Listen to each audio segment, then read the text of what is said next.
The faded serpent tattoo wrapped around Lena Brooks' forearm had been the source of countless jokes at Camp Pendleton. New recruits would snicker, calling it a garage special, or worse.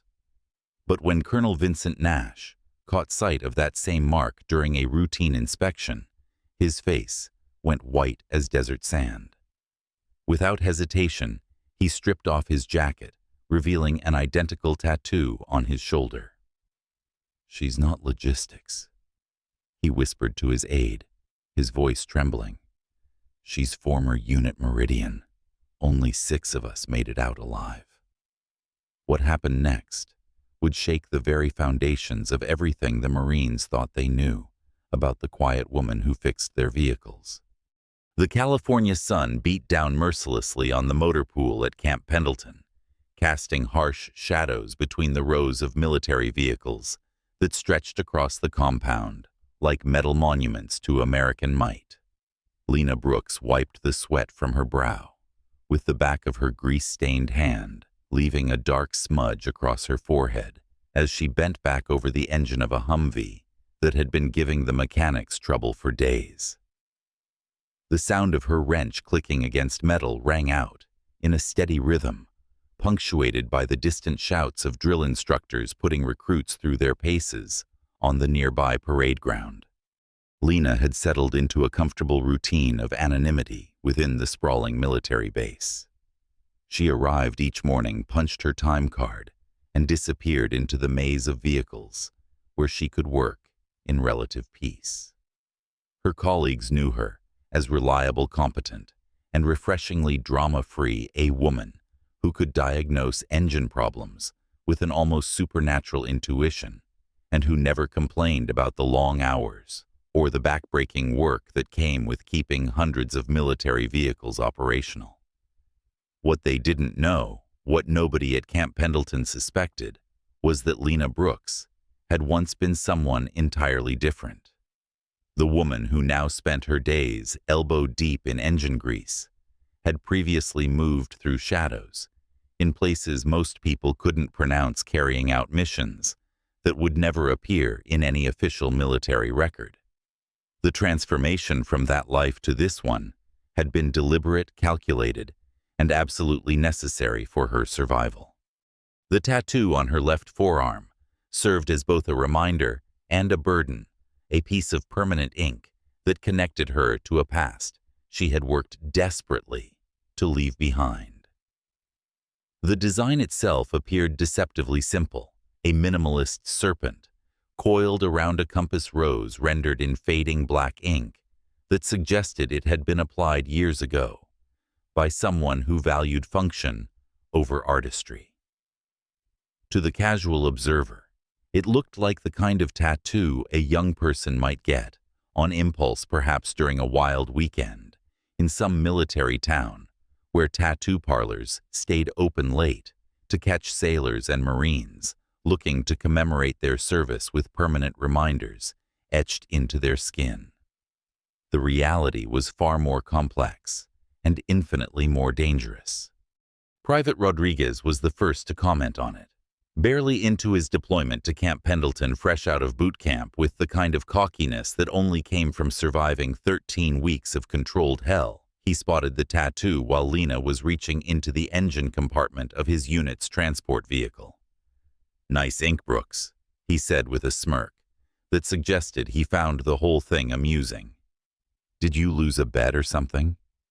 That thing looks like it was done with a ballpoint pen." Lena didn't look up from her work, her fingers continuing to probe the engine's innards with practiced efficiency.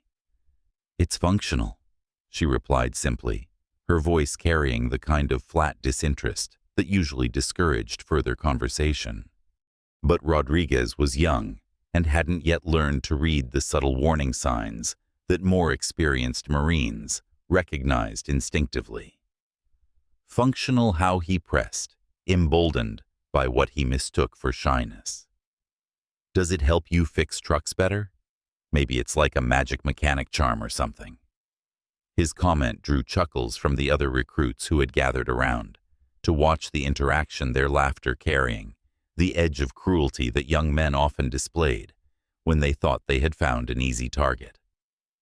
The sound of their mockery drifted across the motor pool, reaching the ears of Sergeant Patterson, who was conducting his daily equipment inspection with the methodical thoroughness that had earned him 3 stripes and the respect of his superiors.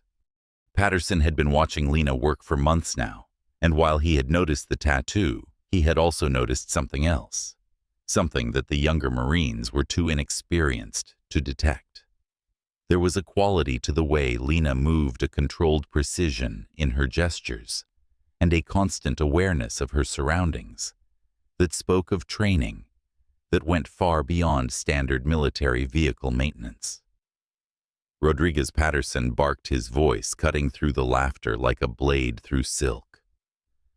How about you worry less about Brooks's tattoos and more about learning to do your job without breaking something expensive?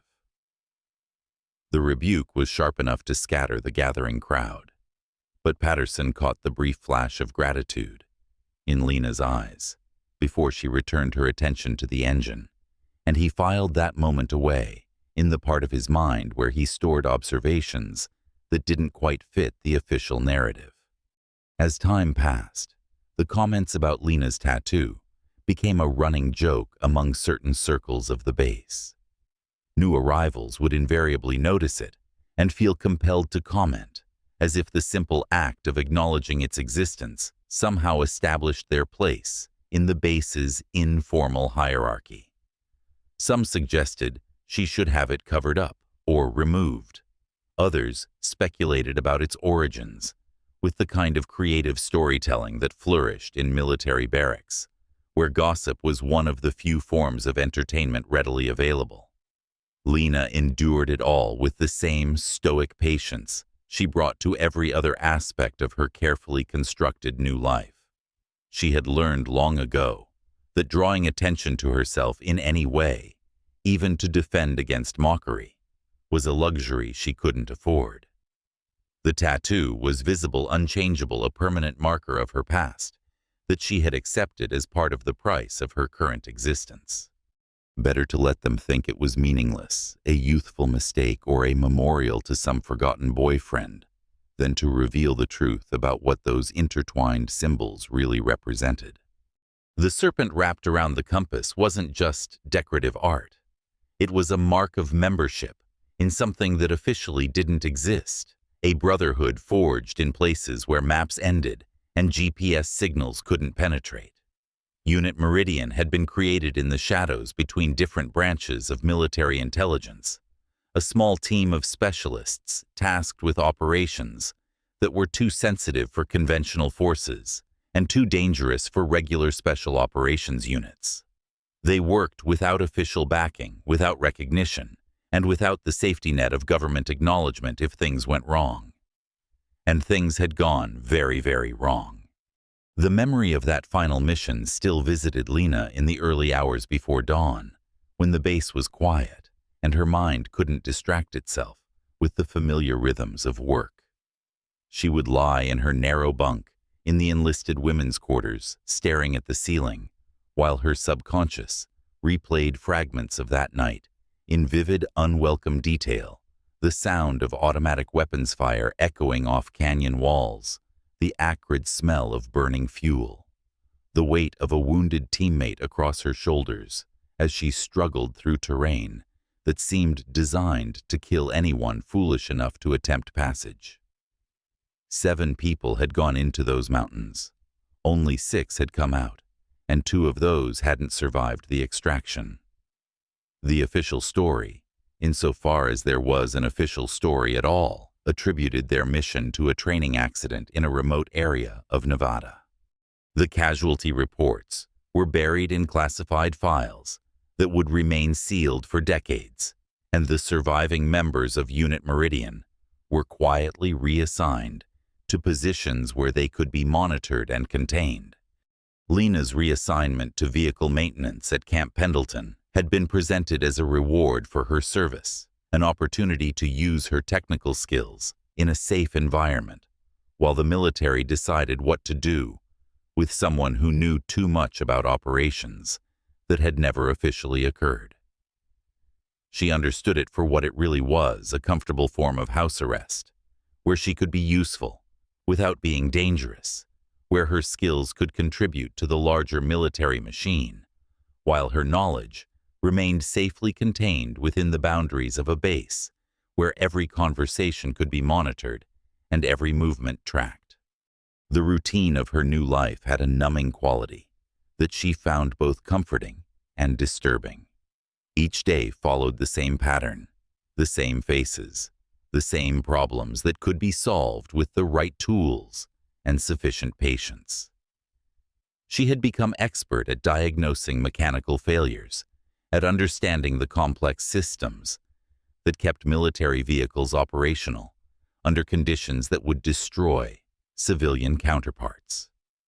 There was something deeply satisfying about working with machines that responded predictably to proper maintenance, that followed logical rules and could be repaired with skill and determination. Unlike the human machinery of covert operations, vehicles didn't lie, didn't betray their teammates, and didn't leave their people behind in hostile territory when political considerations outweighed moral obligations. The irony wasn't lost on her that she had found peace working on machines designed for war, while trying to forget her experiences in actual combat. The Humvees and transport trucks she maintained would carry Marines into dangerous situations, but they would do so openly as part of officially acknowledged operations with clear chains of command and established rules of engagement. The men and women who depended on her work would have the backing of the United States government medical support if they were wounded, and recognition if they were killed in service to their country, all things that Unit Meridian had been denied. Colonel Vincent Nash arrived at Camp Pendleton, his presence announced by the kind of administrative flurry that accompanied high-ranking officers wherever they went. Word spread quickly through the base that they had a new commanding officer, a career Marine with an impressive service record, who had specifically requested assignment to Pendleton after completing a tour in the Pacific that had earned him commendation from the Joint Chiefs themselves. Nash was tall and lean, with the kind of weathered face that spoke of decades spent in difficult places doing difficult things. His gray hair was cut in the regulation style that made him indistinguishable from a dozen other colonels. But there was something in his eyes, a particular quality of watchfulness, that suggested he had seen more than his fair share of action beyond the reach of conventional military operations. His first week at Camp Pendleton was spent in the kind of meet and greets that were standard for new commanding officers. Formal introductions to department heads and informal conversations with senior enlisted personnel who could provide him with the kind of unvarnished assessment of base operations that never appeared in official reports. Nash approached these interactions with the methodical thoroughness that had characterized his entire military career, asking detailed questions and listening carefully to the answers while forming his own impressions of the base's strengths and weaknesses. It was during his second week, while conducting a comprehensive inspection of base facilities, that Colonel Nash first encountered Lena Brooks. The motor pool inspection had been scheduled, giving the maintenance staff enough time to prepare their work areas for the kind of scrutiny that commanding officers were famous for applying to every aspect of base operations. Sergeant Patterson had spent the morning ensuring that every tool was in its proper place, every work order was properly documented, and every member of his team understood the importance of making a good impression on their new commanding officer. Lena approached the inspection with the same quiet professionalism she brought to everything else, making sure her work area was clean and organized, while mentally preparing to answer questions about vehicle maintenance schedules and repair procedures. She had participated in dozens of similar inspections over the years and understood the routine well enough to know that the key to success was demonstrating competence without drawing unnecessary attention to herself. Colonel Nash moved through the motor pool with practiced efficiency, stopping at each workstation to examine equipment and ask questions about operational procedures. His questions were intelligent and specific, revealing a deep understanding of military logistics that impressed the maintenance staff and put them at ease with their new commanding officer. He seemed genuinely interested in their work and appreciative of the challenges they faced in keeping hundreds of vehicles operational on a daily basis. When he reached Lena's workstation, she was in the process of replacing the transmission in a transport truck that had suffered a catastrophic failure during a training exercise. The work required her to position herself partially underneath the vehicle, her arms extended upward as she worked to disconnect the heavy transmission from the engine block.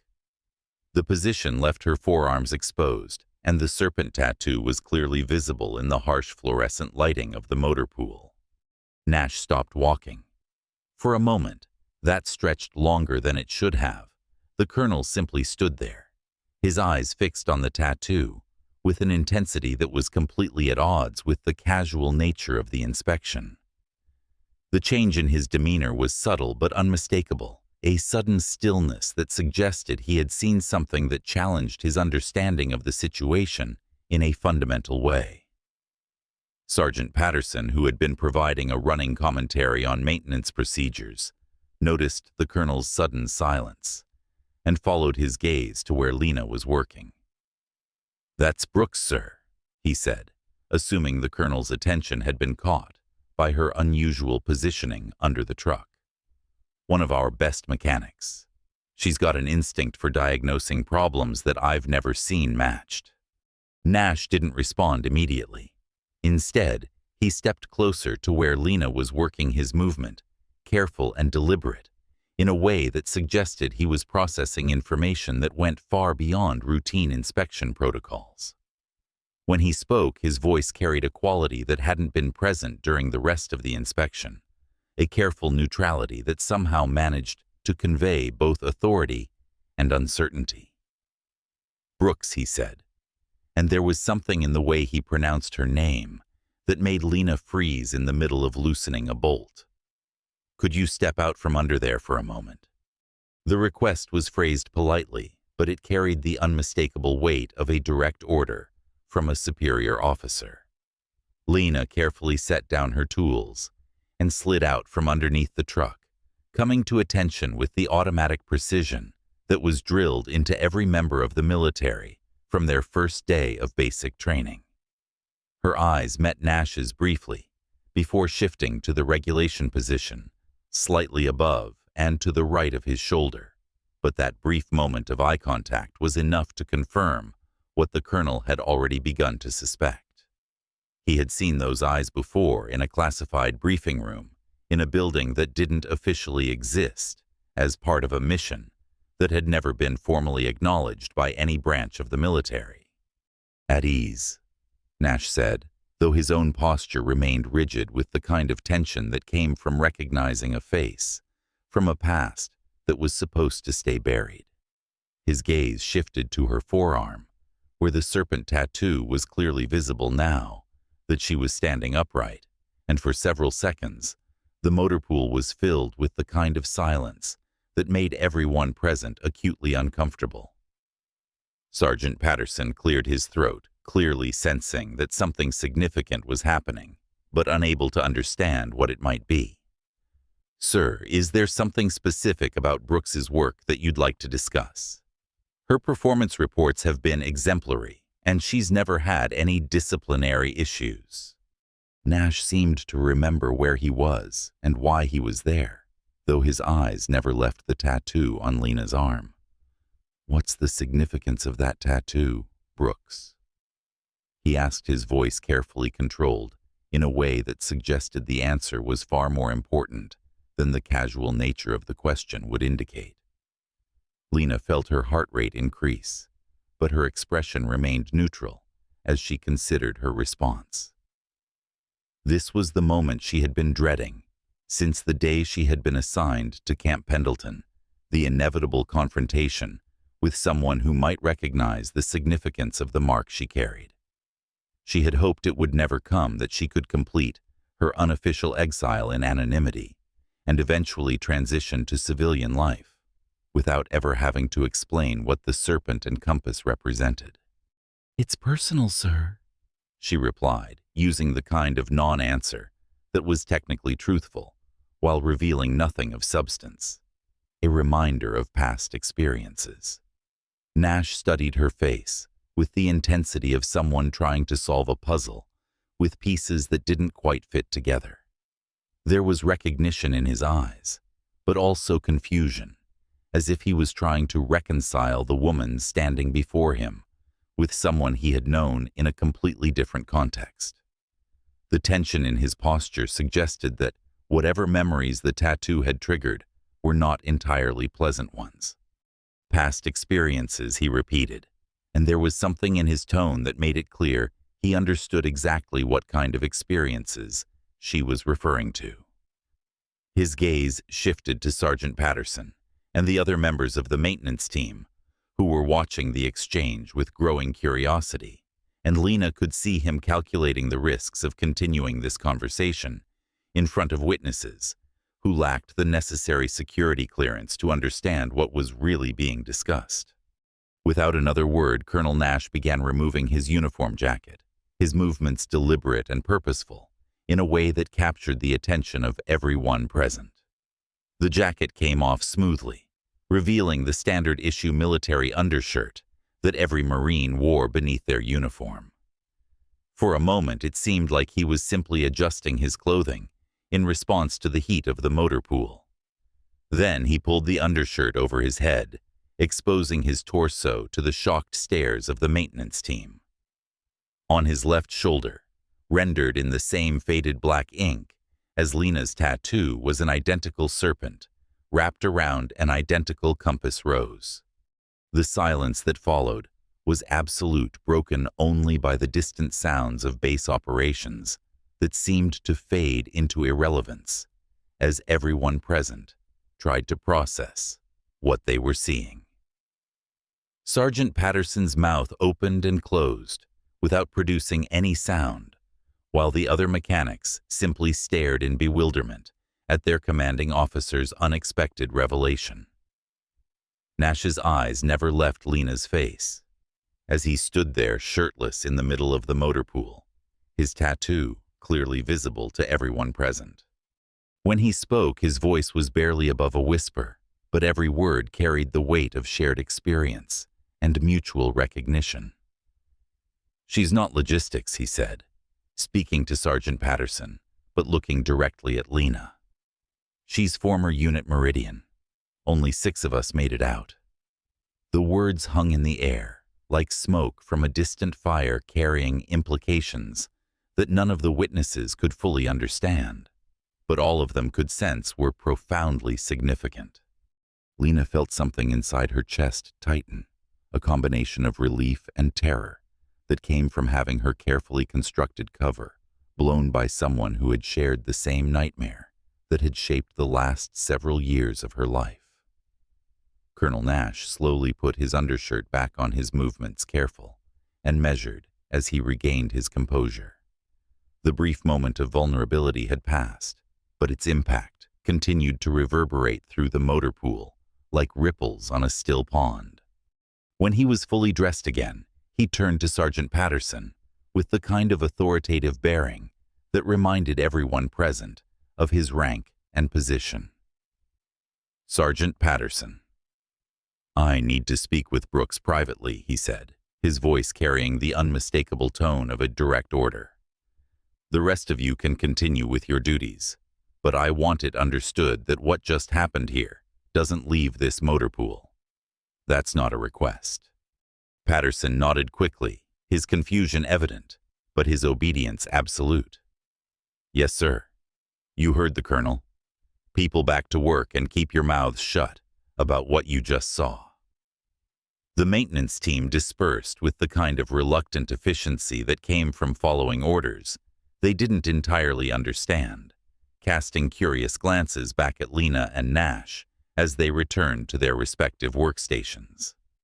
Within minutes, the motor pool had returned to its normal rhythm of activity, though the undercurrent of speculation was almost palpable in the air.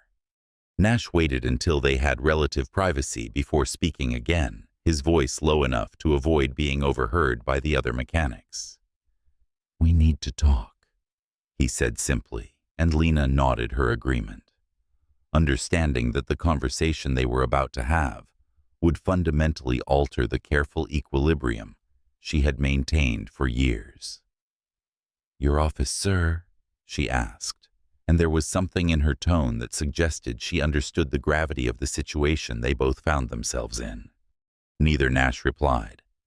"There's a place on base where we can speak freely. Meet me at Building 47. Come alone and don't mention this conversation to anyone." Building 47 was located in a section of Camp Pendleton that most personnel rarely had occasion to visit, a nondescript structure that housed administrative offices and conference rooms used primarily for classified briefings and sensitive meetings. Lena arrived exactly as specified, her punctuality reflecting the military precision that had been drilled into her during years of service in units where timing could mean the difference between mission success and catastrophic failure. Nash was already waiting for her in a small conference room on the second floor, a space that was notable for its lack of windows and the presence of electronic equipment that suggested it was regularly swept for surveillance devices. He had changed out of his uniform into civilian clothes, and the transformation made him seem somehow more human, less like a distant authority figure, and more like someone who had shared experiences that few other people could understand. "Close the door," he said as she entered, and Lena complied, before taking a seat across from him at the small conference table. For several moments, neither of them spoke, both seeming to struggle with the weight of recognition and the implications of what their mutual presence at Camp Pendleton might mean. Finally, Nash broke the silence. "I thought you were dead," he said, simply his voice carrying a mixture of relief and confusion that suggested the news of her survival was both welcome and unexpected. The after-action reports said there were only 5 survivors from the extraction. "Your name wasn't on any of the lists I saw." Lena nodded slowly, understanding now why her presence at Camp Pendleton had been such a shock to him. "Officially, I am dead," she replied. "At least, Lena Brooks is dead. The woman you knew in Unit Meridian was someone else entirely, and she died in those mountains, along with Walker and Chen." The mention of their fallen teammates brought a moment of silence to the room, a brief memorial to colleagues who had given their lives in service to operations that would never be acknowledged or honored in any public way. Nash's expression darkened with memories that were clearly still painful, and Lena could see that he, like her, carried the weight of survivor's guilt that came from walking away from situations where others hadn't been so fortunate. "What happened to you after the extraction?" Nash asked, his voice gentle but insistent. "I tried to track down everyone who made it out, but your trail went cold after the debriefing in Germany. It was like you simply vanished." "I was given a choice," Lena explained, her words careful and measured, as she navigated the sensitive details of her transition from covert operations to her current assignment. "The same choice all of us were given, I imagine: reassignment to a position where my knowledge could be contained and monitored, or face the possibility of more permanent solutions to the problem of what I knew." Nash nodded grimly, understanding the euphemistic language she was using to describe decisions that had been made at levels far above their respective pay grades. "I chose reassignment as well," he admitted, "though my path back to conventional military service was somewhat more direct than yours appears to have been." "They couldn't make me a colonel overnight without raising questions," Lena said with a bitter smile. "So they made me a mechanic instead. It's actually not a bad cover when you think about it. Nobody pays attention to the people who fix their vehicles, and the work is satisfying in its own way. But you're wasted here. Nash said, his frustration evident in his voice. The skills you demonstrated in Unit Meridian, the tactical knowledge, the operational experience, all of it is being squandered on routine maintenance work. Lena leaned back in her chair, studying Nash's face with the kind of careful attention she had once applied to intelligence briefings and threat assessments. With respect, sir, that's exactly the point. I'm not supposed to be using those skills anymore. I'm supposed to be safely contained in a position where I can't cause any embarrassment to the people who decided that Unit Meridian had become too much of a liability to continue supporting. The bitterness in her voice was unmistakable, a reflection of years spent coming to terms with the reality that her service to her country had been deemed inconvenient by people who had never faced the kinds of dangers she had willingly accepted as part of her duties.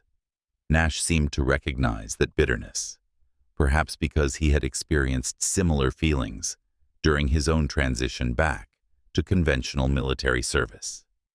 "How much do you know about why I'm here?" he asked, shifting the conversation in a direction that suggested he had information that might be relevant to her situation. "About my assignment to Camp Pendleton, I mean." "Nothing beyond the standard gossip," Lena admitted.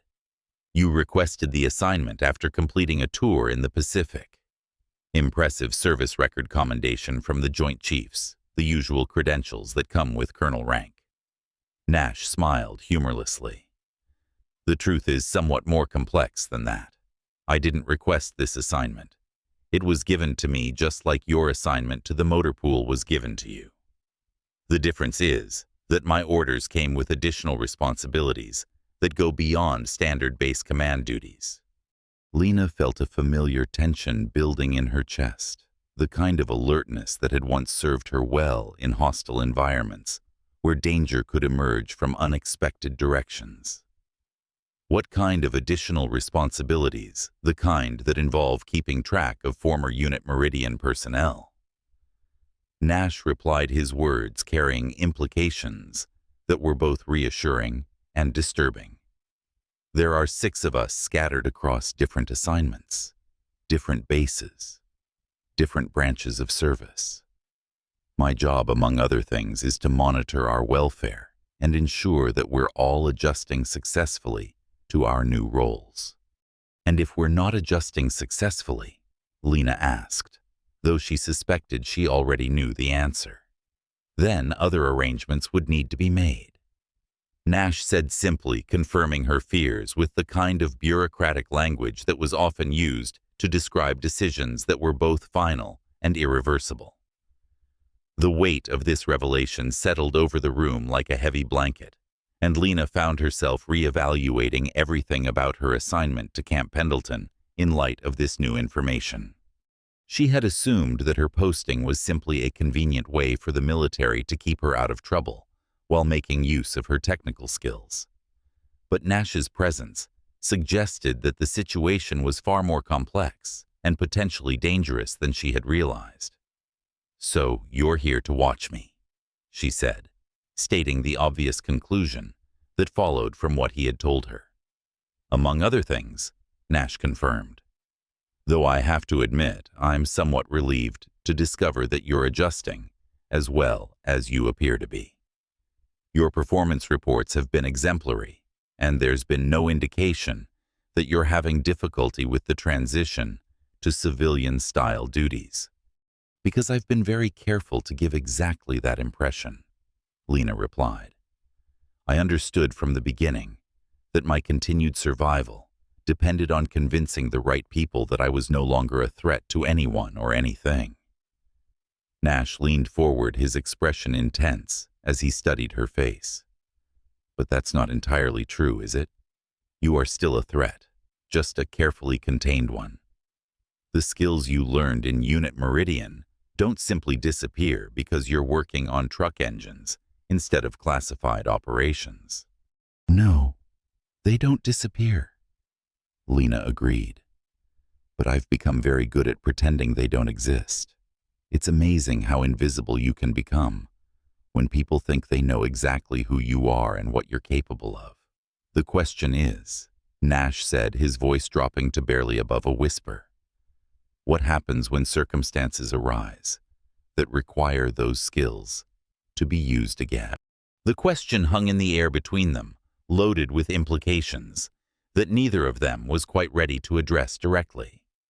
Lena understood that Nash wasn't asking hypothetically, that there was something specific behind his inquiry that related to her current situation and his presence at Camp Pendleton. What circumstances, she asked, though the part of her wasn't sure she wanted to know the answer. Intelligence suggests that someone is taking an interest in former Unit Meridian personnel, Nash finally said. Not official interest, not government agencies trying to keep track of us for administrative purposes. Someone else. Someone with resources and motivation to track down people who were involved in operations that officially never happened. Lena felt her blood turn to ice water in her veins. Who? We don't know yet, Nash admitted. The intelligence is fragmentary, mostly patterns of inquiry that intelligence analysts have noticed but can't yet explain. Someone has been asking questions about Unit Meridian, about specific operations, about personnel who were involved in classified activities during the time frame when we were operational. Questions asked, where of whom? Various sources, various methods. Nash replied. Some of it appears to be electronic surveillance data mining operations designed to identify connections between people and events that were supposed to remain classified. Some of it is more traditional human intelligence people making inquiries through channels that suggest significant resources and sophisticated operational capabilities.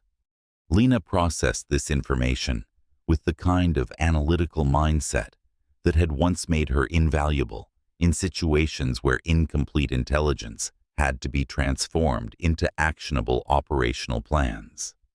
The implications of what Nash was telling her were disturbing on multiple levels, suggesting that the careful anonymity she had constructed around her new identity might not be as secure as she had believed. How long has this been going on? She asked. At least for some time, possibly longer, Nash replied. The patterns only became apparent recently when intelligence analysts began connecting data points that had previously seemed unrelated. That's when the decision was made to place former Unit Meridian personnel under closer observation to ensure their security and monitor for any signs that their covers might be compromised. Which explains your assignment here, Lena concluded. You're not just monitoring my adjustment to civilian duties. You're providing security in case whoever is asking these questions decides to take more direct action. Nash nodded grimly. That's part of it, yes, but there's more to it than simple protection. If this situation escalates, if whoever is behind these inquiries makes a move against any of us, we may need to respond with capabilities that go beyond what conventional military security can provide. Lena understood immediately what he was suggesting, and the prospect filled her with a mixture of anticipation and dread that she hadn't experienced since the day she had walked away from Unit Meridian for what she had believed would be the final time.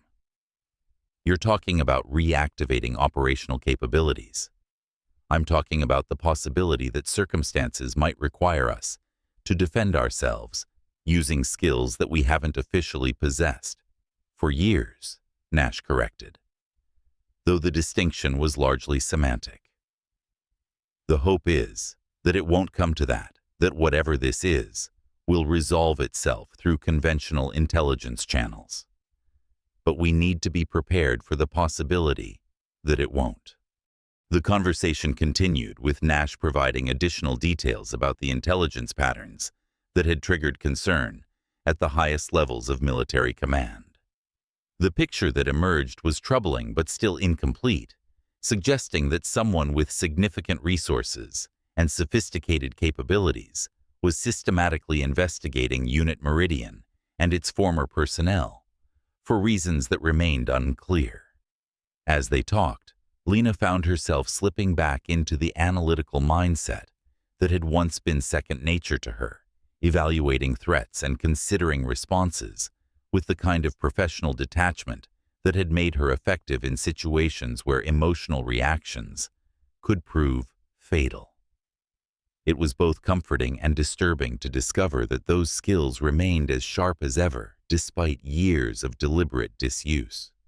When Nash finally indicated that their meeting was concluded, Lena felt as though she was emerging from a different world, one where the stakes were measured in terms of survival, rather than vehicle repair schedules and maintenance quotas. The transition back to her cover identity felt jarring, like putting on clothes that no longer quite fit properly. "What happens now?" she asked as they prepared to leave the conference room. "Now we wait," Nash replied. "You continue with your duties in the motor pool, and I continue with mine as base commander. We maintain our covers and watch for any signs that the situation is escalating. If something changes, if there are indications that immediate action is required, I'll contact you through secure channels. And if our covers are blown, if whoever is asking these questions decides to take direct action." Nash's expression was grim, but determined. "Then we remind them why Unit Meridian was considered so effective that it had to be officially disbanded, rather than simply reassigned." They left Building 47 separately, Nash departing first while Lena waited several minutes before following him out into the California afternoon. The sun was still shining. The base was still functioning with its normal rhythm of organized chaos. And on the surface, nothing had changed from the morning when her biggest concern had been replacing a transmission in a transport truck. But underneath that surface, normalcy, everything was different now. The careful equilibrium she had maintained for years had been shattered by the recognition in Nash's eyes and the information he had shared about threats that might be gathering in the shadows beyond the relative safety of Camp Pendleton. She was no longer simply Lena Brooks' motor pool mechanic, trying to blend in and avoid notice until she could transition to civilian life. She was once again a former member of Unit Meridian, with all the dangers and responsibilities that identity carried. The return to the motor pool felt surreal, like stepping back into a play where she had been performing a role so convincingly that she had almost forgotten it was a performance. Sergeant Patterson looked up as she approached her workstation, his expression curious, but professional, as he asked about her meeting with the colonel. "Just routine administrative stuff," she lied smoothly, the deception coming as naturally as breathing after years of practice. Colonel Nash wanted to discuss some changes to maintenance scheduling procedures. Patterson nodded, accepting the explanation without question, though Lena could see that he was still puzzling over the incident with the tattoos that had precipitated her private meeting with the commanding officer. She could hardly blame him for his curiosity, since the whole episode had been bizarre enough to generate questions that wouldn't be easily satisfied by routine explanations.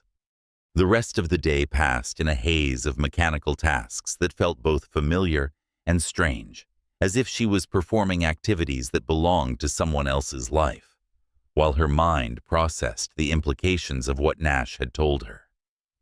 Every routine interaction with her colleagues carried new weight, every casual conversation a potential security risk that needed to be evaluated and managed. That evening, alone in her quarters, Lena found herself staring at the tattoo on her forearm with new eyes.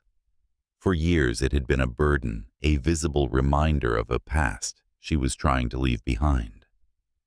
Now it had become something else entirely, a signal that had identified her to someone who shared the same dangerous history and who might be the key to her survival if the threats Nash had described proved to be real. She traced the outline of the serpent with her fingertip, remembering the night she had received it in a makeshift tattoo parlor, in a town whose name she couldn't pronounce, part of the ritual that had bound her to 5 other people, in ways that transcended normal military service. They had been a team, a family united by shared dangers and mutual trust, in situations where the margin for error was measured in heartbeats and the consequences of failure were always fatal. 3 of them were dead, now casualties of operations that would never be acknowledged or honored in any official capacity. The 3 survivors had been scattered to different assignments, different lives, different identities that were supposed to keep them safe from the consequences of what they had done in service to their country. Now Nash was telling her that safety might be an illusion, that someone was actively hunting them for reasons that remained unclear. The prospect should have terrified her, but instead she found herself experiencing something closer to relief. For years, she had been living a lie, pretending to be someone she wasn't, suppressing instincts and abilities that had once defined her entire existence. The possibility of returning to that world, even under dangerous circumstances, carried an appeal that she found both disturbing and undeniable. Sleep came fitfully that night, interrupted by dreams that blended memories of past operations with anxieties about future threats. She found herself reliving moments from that final mission, the one that had cost them 2 teammates and effectively ended Unit Meridian as an operational entity. The sound of helicopter rotors struggling against thin mountain air, the weight of equipment that seemed designed to slow them down at exactly the moment when speed was most crucial. The faces of local contacts who had promised support but delivered betrayal instead. She woke before dawn, as had become her habit, and lay in the darkness listening to the sounds of a military base, preparing for another day of routine operations. Somewhere in the distance, drill instructors were already putting recruits through morning physical training, their voices carrying across the base with the kind of relentless authority that transformed civilians into Marines through sheer repetition and gradually increasing demands. The routine of her morning preparations felt different now, charged with the kind of awareness that had once been essential for survival in hostile environments. She found herself checking sightlines as she moved through the barracks, noting potential exits and evaluating the defensive capabilities of structures that she had previously regarded as simple functional buildings. The transformation was subtle but unmistakable, as if recognition of her true identity had awakened instincts that had been dormant, but never truly eliminated. The motor pool seemed different too, though the changes were largely in her perception rather than in any objective alteration of the physical environment.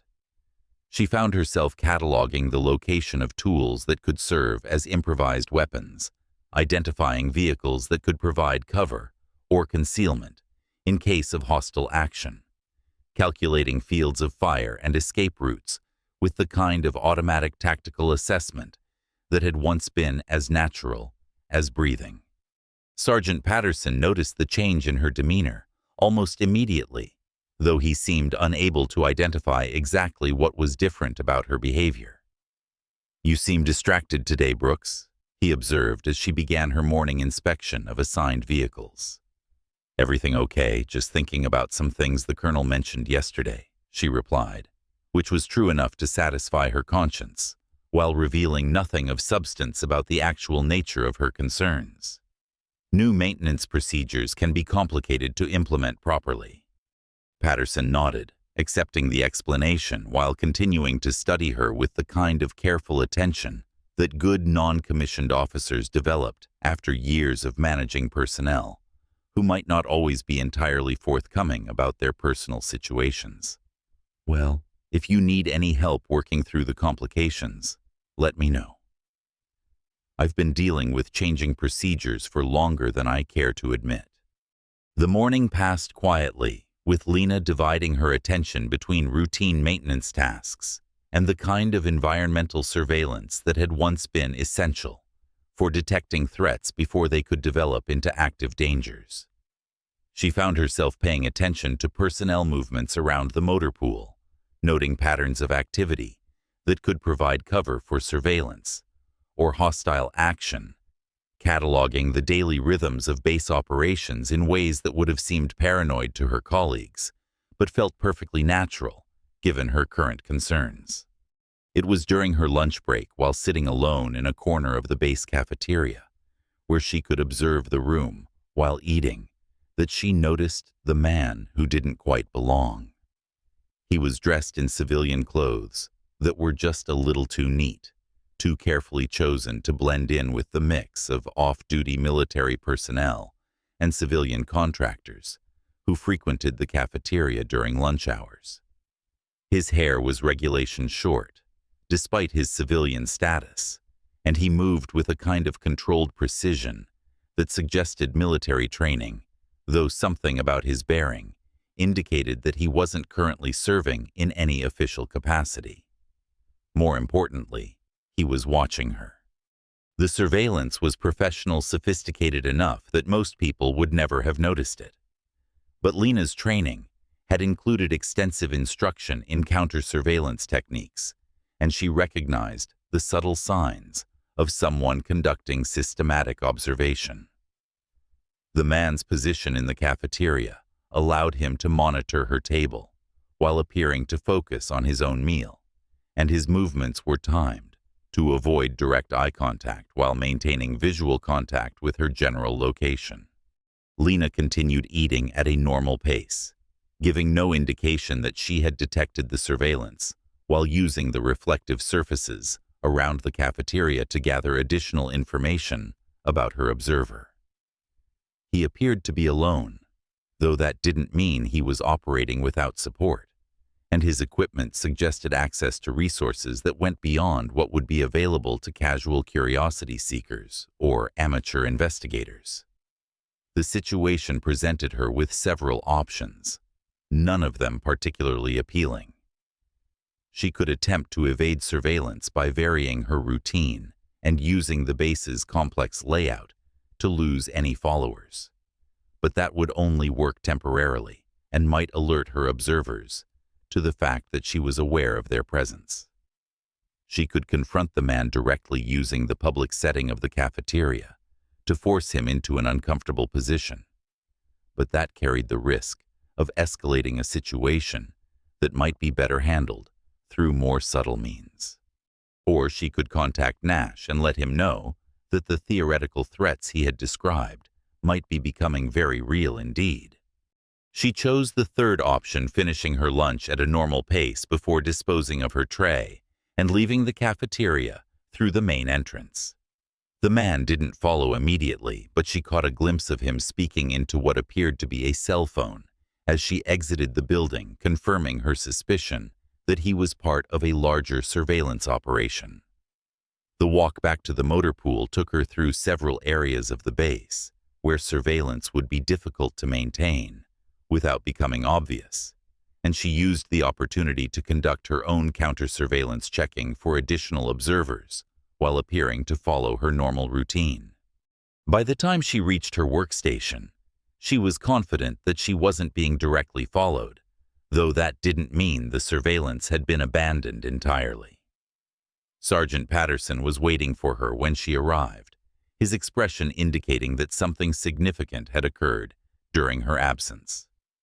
"Brooks, Colonel Nash wants to see you in his office immediately," he said, his tone suggesting that the summons was both urgent and unexpected. "He said to tell you, it's about the maintenance procedures you discussed yesterday." The coded reference to their previous conversation made it clear that Nash was aware of some development that required immediate attention, and Lena felt her pulse quicken with the kind of anticipatory tension that had once preceded dangerous operations in hostile territory. Did he say anything else? Just that you should come alone and not mention the meeting to anyone else? Patterson replied, echoing the security protocols that Nash had established during their previous encounter. Same as yesterday. Lena nodded, understanding that the situation had escalated beyond routine monitoring and into the realm of active threat management. I'll head over there now. If anyone asks where I am, tell them I'm dealing with administrative issues related to the new maintenance protocols. The walk to Nash's office felt longer than usual, and Lena attributed that to the heightened state of alertness that made her acutely aware of every detail of her surroundings. She found herself automatically cataloging potential threats and defensive positions, the kind of tactical assessment that had once been essential for survival in environments where danger could emerge without warning from any direction. Nash's office was located in the base headquarters building, a structure that provided both security and privacy for sensitive conversations while maintaining the appearance of routine administrative activities. When Lena arrived, Nash's aide directed her immediately into his private office, where the colonel was waiting with the kind of tense energy that suggested significant developments had occurred since their previous meeting. "Close the door," Nash said as she entered, and Lena complied before taking a seat across from his desk. The office was larger than the conference room where they had met previously, but it had the same electronic security features that indicated regular sweeps for surveillance devices and protection against eavesdropping. "We have a problem," Nash said without preamble, his directness confirming Lena's suspicion that the situation had moved beyond theoretical concerns into the realm of immediate threats. "Intelligence intercepted communications this morning that suggest someone is preparing to take direct action against former Unit Meridian personnel." Lena felt her stomach tighten with the kind of anticipatory dread that accompanied the transition from relative safety to active danger. What kind of direct action? The intelligence is fragmentary, but it appears that someone has compiled detailed profiles of all surviving Unit Meridian members, including current assignments, cover identities, and operational capabilities. The communications suggest that these profiles are being distributed to operational teams for purposes that haven't been clearly identified. Operational teams, belonging to whom Nash's expression was grim. "That's the problem. We don't know yet." The communications were encrypted using methods that suggest significant technical sophistication, and the language patterns indicate involvement by people with professional intelligence training. But there's no clear indication of whether this is a government operation, a private intelligence organization, or something else entirely. Lena processed this information with the kind of analytical detachment that had once served her well in situations where emotional reactions could prove fatal. The implications were disturbing on multiple levels, suggesting that her carefully constructed anonymity had been compromised and that threats might be imminent rather than theoretical. "How compromised is my cover?" she asked, focusing on the immediate practical concerns that would determine her available options. "Completely," Nash replied bluntly. "The profiles include detailed information about your current assignment, your living arrangements, your daily routines, everything someone would need to locate and target you with minimal difficulty." The news should have been devastating, but instead, Lena found herself experiencing something closer to relief. The uncertainty that had characterized her situation for years was finally resolved, replaced by the kind of clear and immediate danger that she was trained to handle. The prospect of returning to active operational status, even under hostile circumstances, felt more natural than the extended period of enforced civilian normalcy she had endured since leaving Unit Meridian. "What about the other survivors?" she asked. "Harper is at Fort Bragg working in intelligence analysis. Jackson is assigned to a logistics unit in Germany. Both of their covers have been similarly compromised, and we're implementing protective measures for all surviving Unit Meridian personnel as of this morning. Nash paused, seeming to weigh his words carefully, before continuing. The problem is that conventional protective measures may not be sufficient for the kind of threats we are facing.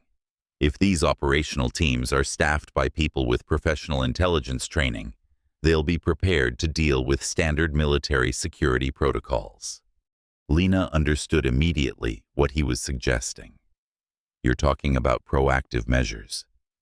I'm talking about the possibility that our best defense might be to take offensive action against whoever is targeting us. Nash confirmed. We can't simply hide and hope that the threat goes away, not when our opponents have resources and capabilities that match or exceed our own. The prospect of returning to active operations filled Lena with a complex mixture of anticipation and apprehension that she hadn't experienced since the day she had walked away from Unit Meridian for what she had believed would be the final time. The skills she had spent years suppressing suddenly seemed vitally relevant again. The instincts she had been forced to ignore were once again essential for survival. What kind of offensive action, she asked the part of her that already knew the answer. The kind that Unit Meridian was created to handle, Nash replied. Targets that conventional military forces can't touch. Operations that require capabilities beyond what regular special operations units can provide. Missions that officially don't exist, but are essential for protecting American interests. The irony of the situation wasn't lost on either of them. Unit Meridian had been disbanded because its operations had become too politically sensitive for official support. But now those same capabilities were needed to protect the unit's former members from threats that conventional military resources couldn't address effectively. Who else knows about this? Lena asked, understanding that the success of any operation would depend on maintaining security while assembling the necessary resources and personnel. At this point, just the two of us and a small number of intelligence analysts who are coordinating threat assessment and protective measures, Nash replied. The decision about whether to authorize more aggressive responses will be made at levels far above our respective pay grades, but we need to be prepared to act quickly if that authorization comes through. Nash opened a locked drawer in his desk and withdrew a sealed envelope, which he placed on the desk between them. These are preliminary operational parameters compiled by people who understand what Unit Meridian was capable of and what might be required to address the current threat. The contents are classified at levels that officially don't exist, and reading them constitutes acceptance of operational responsibility under conditions that haven't been fully defined yet. Lena stared at the envelope for several seconds, understanding that opening it would represent a point of no return in her transition back to active operational status. The woman who had spent years fixing trucks and avoiding attention would cease to exist, replaced by someone who had once been considered among the most dangerous individuals in the American military establishment. The choice should have been difficult, but it wasn't. The moment Nash had revealed his tattoo in the motor pool, her old life had effectively ended, and her original identity had begun reasserting itself with increasing intensity. The prospect of returning to work that utilized her full capabilities, even under dangerous circumstances, was more appealing than continuing to suppress her true nature for the sake of an anonymity that had already been compromised. She reached for the envelope.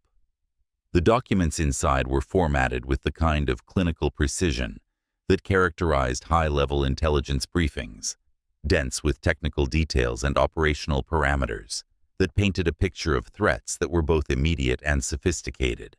The targeting profiles that had been compiled on former Unit Meridian personnel were remarkably comprehensive, suggesting access to classified databases and surveillance capabilities that exceeded what most government agencies could deploy for routine operations. More disturbing was the evidence of coordination between multiple operational teams, indicating that the threat wasn't limited to a single organization or geographical area. Someone with significant resources had assembled a systematic campaign against Unit Meridian survivors, using methods that suggested both professional capabilities and personal motivation that went beyond simple intelligence gathering. "Any theories about who's behind this?" Lena asked after finishing her review of the documents. "Several. None of them particularly comforting," Nash replied. "It could be a foreign intelligence service seeking revenge for Unit Meridian operations that damaged their interests. It could be a private organization with connections to people or groups that were targeted during our operational period. It could even be elements within our own government who decided that loose ends needed to be tied up permanently."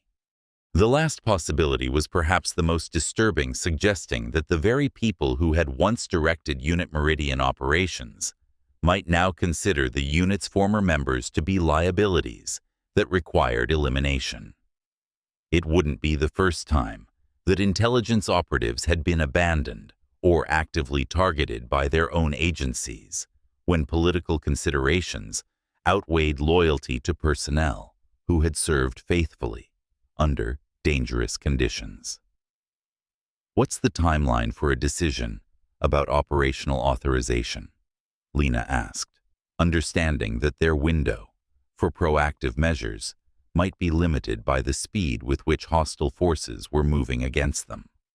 "Hours, not days," Nash replied grimly.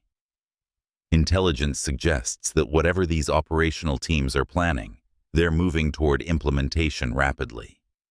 We may not have the luxury of extended planning and preparation that characterized Unit Meridian operations." Lena nodded, accepting the reality that any action they took would need to be decisive and effective, despite limited preparation time. The skills that had made Unit Meridian effective hadn't disappeared during her years in the motor pool, but they had been dormant, unused in situations where the stakes were measured in life and death, rather than vehicle repair schedules and maintenance quotas. "If authorization comes through, what assets will be available?" she asked, shifting into the kind of operational planning mindset that had once been second nature.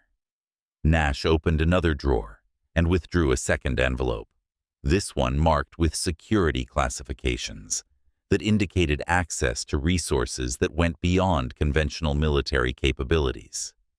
Everything that Unit Meridian had access to previously, plus some additional capabilities that have been developed since our operational period ended. The implication was clear: if the situation escalated to the point where offensive operations were authorized, they would have access to the same level of support that had made Unit Meridian so effective during its original operational period. The prospect was both reassuring and sobering, indicating the seriousness with which the threat was being regarded at the highest levels of the intelligence community. Their conversation was interrupted by Nash's secure phone, which emitted the kind of distinctive tone that indicated communications from classified sources. Nash answered on the second ring, his voice taking on the formal tone that suggested he was speaking with someone of significant authority. "Yes, sir," he said, after listening for several minutes. "Understood. We'll be ready to implement immediately upon confirmation." When he hung up, his expression was grim but determined. That was confirmation that hostile operational teams are moving against Unit Meridian survivors. Harper's apartment in North Carolina was under surveillance as of this morning, and Jackson's routine in Germany has been mapped by people who appear to be preparing for direct action. Lena felt her pulse quicken with the familiar combination of anticipation and apprehension that had once preceded dangerous operations in hostile territory, and authorization for proactive measures. Pending but expected within the next few hours. Nash replied. In the meantime, we're authorized to implement immediate protective measures and begin operational preparations. The transformation from motor pool mechanic to active operative felt surreal but natural, as if she was finally returning to an identity that had always been her true self, despite years of careful pretense. The skills that had been dormant began reasserting themselves with increasing intensity, tactical awareness replacing the comfortable routine of mechanical maintenance, operational planning, displacing concerns about vehicle repair schedules. What about our covers here on base? She asked, understanding that their sudden disappearance from routine duties would generate questions that might compromise operational security.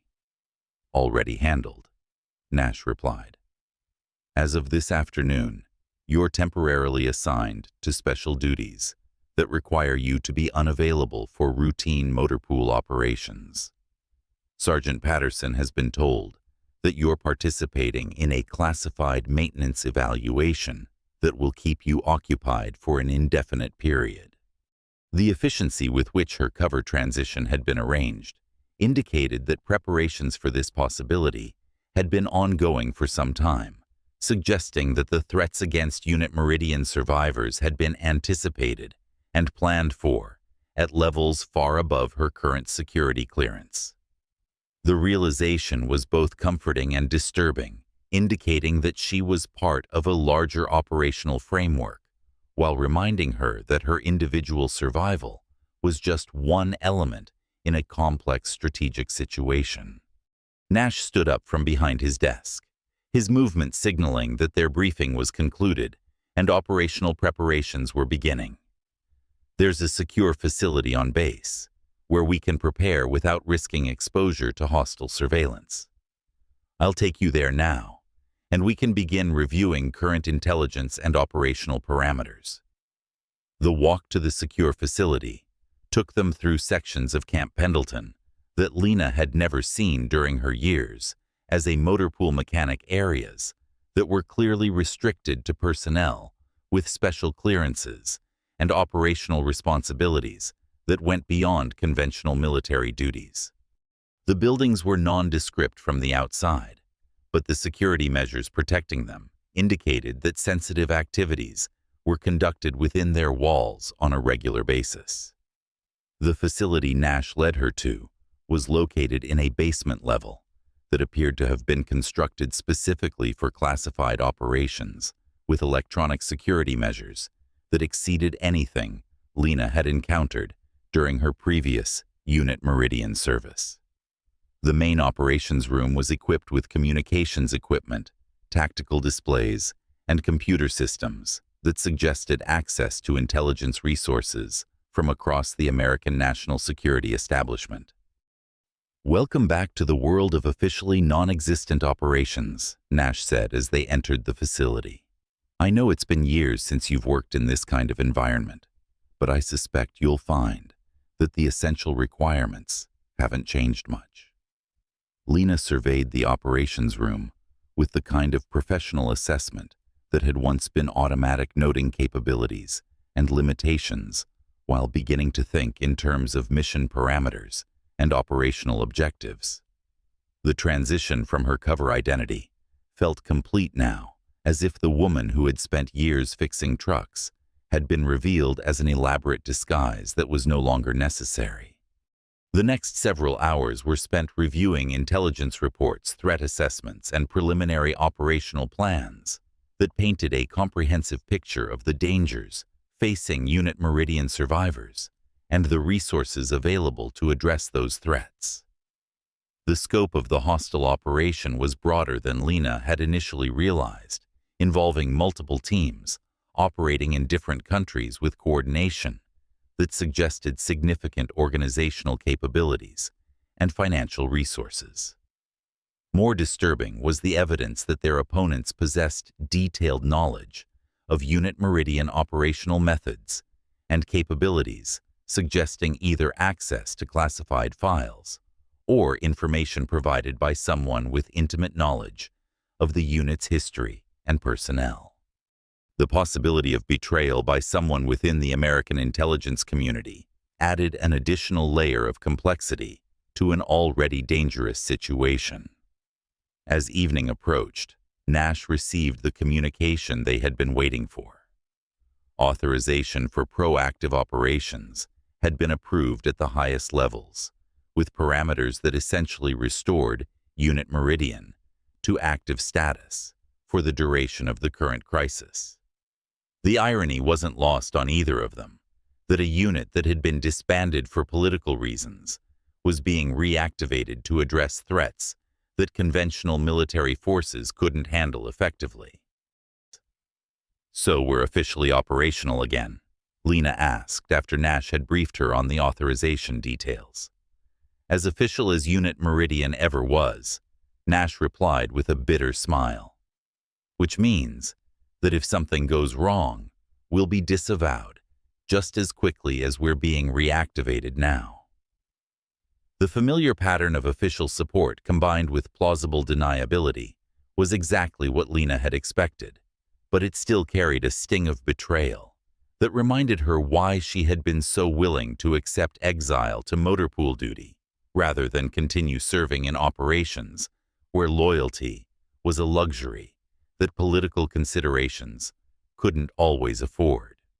But now she was back, whether by choice or necessity, and the skills that had made her valuable to Unit Meridian were once again essential for survival. The woman who had spent years pretending to be someone else was gone, replaced by someone who understood that the only way to protect the life she had built was to temporarily abandon it in favor of capabilities that she had hoped never to use again. The operation that followed would test every skill she had learned during her years with Unit Meridian, while forcing her to confront the reality that some identities once assumed could never be completely abandoned. The tattoo on her forearm had always been more than decorative art. It was a permanent reminder that some commitments transcended individual choice, and that some responsibilities could only be discharged through actions that officially never occurred. As Nash began outlining the preliminary operational parameters for their response to the threats against Unit Meridian survivors, Lena felt the last vestiges of her cover identity fade away, replaced by the cold professional competence that had once made her among the most feared operatives in the American intelligence establishment. The motor pool mechanic was gone, and in her place stood someone who understood that the only way to ensure her future safety was to eliminate the threats that had forced her back into a world she had tried to leave behind. The serpent tattoo had always represented the cyclical nature of her existence, the way that attempts to escape her past inevitably led back to the same dangerous realities that had shaped her original identity. Now, as she prepared to return to active operations, under circumstances that were both familiar and entirely new, she understood that the compass wrapped within the serpent's coils wasn't just decorative symbolism. It was a reminder that no matter how far she traveled from her origins, she would always find her way back to the same essential truth about who she was and what she was capable of when survival required her to abandon pretense in favor of lethal competence. The mission ahead would determine whether that return to her true identity represented salvation or destruction. But either way, Lena Brooks, the motor pool mechanic, was gone forever, replaced by someone whose very existence was a carefully maintained fiction designed to protect secrets that were too dangerous for official acknowledgement. As she reviewed the operational files that would govern her return to active duty, Lena realized that the mockery she had endured about her tattoo had been more prophetic than anyone could have imagined. The faded serpent wrapped around the compass hadn't been a meaningless decoration or a youthful mistake. It was a warning about the cyclical nature of identity and the impossibility of truly escaping from obligations that were written into the very fabric of who she was. Now, as hostile forces closed in on the survivors of a unit that had officially never existed, that warning was about to be validated in ways that would test every skill she had learned and every limit she had accepted during her years of service to operations that demanded everything while promising nothing in return. The woman who had once moved through shadows in places most people couldn't pronounce was back. And this time, there would be no motor pool to hide in when the mission was complete. In the gripping tale of Lena Brooks, a seemingly ordinary mechanic at Camp Pendleton, whose faded serpent tattoo became the butt of endless jokes, we uncover a profound life lesson that resonates deeply with all of us. Never judge someone by their exterior or the fragments of their story you see on the surface. Lena, with her grease-stained hands and quiet demeanor, endured mockery from recruits who dismissed her ink as a garage special, oblivious to the fact that it symbolized her harrowing past in Unit Meridian, a shadowy elite team where she faced unimaginable dangers, lost comrades, and survived missions that officially never happened. When Colonel Nash revealed his identical tattoo, stripping away the facade, it shattered assumptions and revealed Lena's true heroism, forcing her back into a world of threats and high-stakes operations. This story tugs at our hearts, reminding us of the hidden battles people fight every day, the scars, both visible and invisible, that shape who we are. In real life, how many times have we dismissed a coworker, a stranger, or even a loved one based on superficial traits, only to later discover their depth, resilience, and untold sacrifices? It's a poignant call to empathy. Behind every ordinary person might lie extraordinary courage forged in fires we can't comprehend. This lesson evokes raw emotion, regret for past judgments, admiration for quiet warriors, and a humbling gratitude for the complexities of human experience.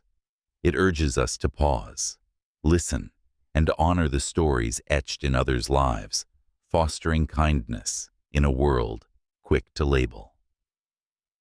What about you? Have you ever misjudged someone only to learn their incredible backstory? Share your thoughts in the comments below. I'd love to hear your stories and reflections.